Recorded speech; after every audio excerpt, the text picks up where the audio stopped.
The two leaders, who've been bitterly at odds, were in step at a rare meeting that's being held up as one of the biggest positives this year, the first face-to-face meet between the two long after the name-calling and gloves-off fistfights that marked the drugged-out 2017 campaign season. But they're closing the door on the past, walking shoulder to shoulder down a new path. On the steps of Harambee House, the two leaders announced their new partnership. We have come to a common understanding, an understanding that this country of Kenya is greater than any one individual, and that for this country to come together, leaders must come together. These differences are becoming too entrenched. No two Kenyans agree on the origins of the differences and what they portend. People are dying out of these differences. For all the smiles a state shared can seem rather small, but bereft of the trappings of state power, the two leaders stood abreast, revealing little of what behind the glare of cameras went into the sudden change of heart. Democracy is not, as has often been said, an end in itself.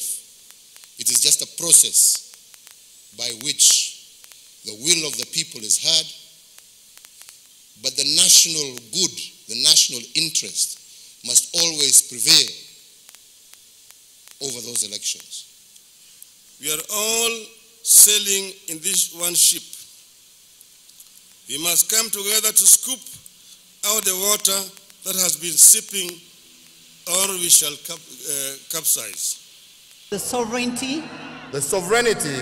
After the alienating election of 2017, both sides of the political aisle had grown as far apart as ever. Now, the two leaders have the rather unenviable task of steering a rather shaky raft through the rapids. Their plan, they say, will heal whatever's been driving a wedge between the nation's people. Our future cannot be dictated by the forthcoming election. Our future must be dictated by the prosperity, stability of our nation and the well-being of our people. 7.5 years ago, we gave to ourselves a new constitution. We created some of the best hardware any country has ever possessed to engineer their affairs. It has failed because we are yet to upgrade our software. We have been pouring new wine into old wineskins.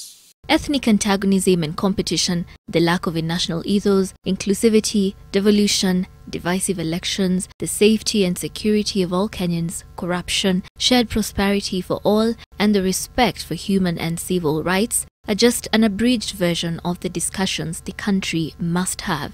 A team led by Ambassador Martin Kimani and lawyer Paul Mwangi will oversee a program that will implement these objectives.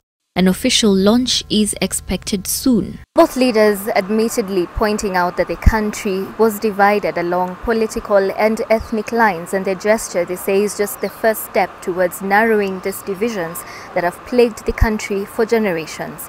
Sheila Sendeo, NTV, at Harambee House in Nairobi.